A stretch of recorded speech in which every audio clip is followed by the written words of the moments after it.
munaasabad siyaasadeed loo soo agaasimay soo qaban qaabisay akademiga nabadda iyo horumarinta Soomaaliya isla markaana lagaga hadlayay ilaalinta deegaanka oo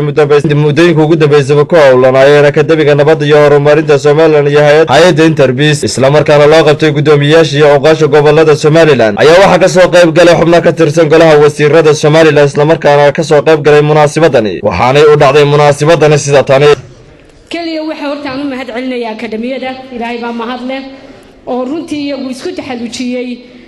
waligoodna isku taxalujinayay bal inay wax ka qoraan ama wax ka yidhaahdaan ama soo survey gareeyaan in dhulka haddii la isku haysto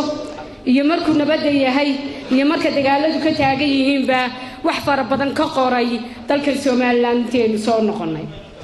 waxaan ugu mahad celinayaa baaqi dheeraa ee intaanu diraynay ay ka soo jawaabeen iyagu iyo laba hay'adood oo kale oo kala FAO iyo Rifali oo iyaguna ku hawlan oo saddexdu isu iman doonaan oo wax wanaagsan runtii nala qaban doonaan ayagana waan mahad celinayaa halkan barasaabada way ka hadleen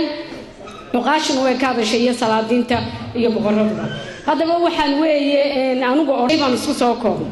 saddexda shay waxa weeyaan bal sidaanu dhirta u badbaadin lahayn ee dadkuna u heli lahaayeen waxay ku bedelaan maanta buxusha oo iyaguna wasaaradda nagala shaqaynayaan iyo dadweynaha iyo ganacsiga talabaadna waxa weeyaan bal dhulkan la iska ootay yaale horta hal isweydiyo dhulkan la ootay ee la boobay yaale intay dawladdu soo koraysay soo xoogaysanaysay 20 sanadood ee shuruucda inoo adkaanayay ee aynu isugu imanaynay waaba lagu kala tagayba shakhsi baa qaatay qoys baa qaatay beel baa qaadatay beeyaynu isu sheegin ma aha qof kaliya waa shakhsi qoys iyo beel daba socota ayaa wada qaatay barasaabadu ka hadlayeen marka aad qof isku qabataan waxa soo raacaya ummadan barasaabka Hargeysa waan u qirayaa markaa inta jeer ee aanu labadaydu ka wada shaqaynay Ilaahay way u tirsantahay barasaabana wada shaqaynayna ma jira barasaabada amaanta waxaan aanu isugu wada nimi waana dhulka wasaaradda waxaynu isugu nimaadnaa waa dhulka ta saddexaad ee aanu akademiyada mahadnaqaysana waxaan runtiisaan jecelahay inaan ka sheego mahad celinayno ciidii gacan ka siisay oo horeyso hay'adda Interpeace ujeedada shirkeedu maanta waxa weeye inaynu iska wareysano dhibaatada dhulka ka taagan iyo inaynu ka yeelano wada tashi sidii dhibaatada xal looga gaari lahaa shirkanu maaha kii ugu horeeyay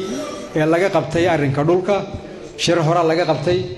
kanse wuxuu kaga duwan yahay maanta halkan waynu u dhannahay halkan waxaan ku joognaa ilaa 10 wasiir waxa jooga gudoomiyaashii oo dhan xildhibaano aqoon-yahan cid wala u hela dhulba maanta halkan ay joogtaa marka insha Allah bin Ilaahay kariim waxaan rajeynayaa halkan ka soo baxo talo qaran inay ka soo baxdo oo madaxweynaha aynu hor dhigno oo markaa lagu falqaato aynu rajeynayaa السلام عليكم ورحمة الله وبركاته. salaadiinta golaha wasiirada xildhibaanada baarlamaanka socda gudoomiyaasha gobolada madaxda garaadada boqorada hay'adda Interpeace iyo dhammaan marti sharafta kale ee ka soo qayb gashay shirkan aynu dib ugu eegayno ama aynu ugu magac darnay shirka dib u habeynta maamulka dhulka aad baan ugu soo dhaweynayaa anigoo ku hadlaya magaca akademiga nabadda iyo horumarka waxaan aad uga mahad celinayaa dadka gobolada ka yimid iyo wasiirada iyo xildhibaanada iyo dhaqameedka intaas oo la soo socday ee soo xilqaamay ee dantii qaranka u yimid ee burca oo meel gacanta u galay oo ay way maamushaayeen ay inaguna ku sii adkaynayno arrinta kala shaqaynayno ku garab istaagno wax laaliyo waxaan kala qaban karno aynu kala qabanno waxaan xasuustaa maalmaha kamid wasiir shukri ayaa kulan ay madaxweynaha la lahayd ayuu madaxweynuhu wuxuu ku yiri wasiirka arrinta ugu badan ee cabasho ee soo gaadha waa dhulka runtii waxay tilmaamaysaa ilaa madaxweyne iyo ilaa tii ugu hooseeyay ee dadkeen in arrintaasi ay isku sii u taabatay maanta aynu fadhinaa ومحمد علي أحمد كابه ورقة تلفزيون كعالمي قاسم نيوز مقالة برعو.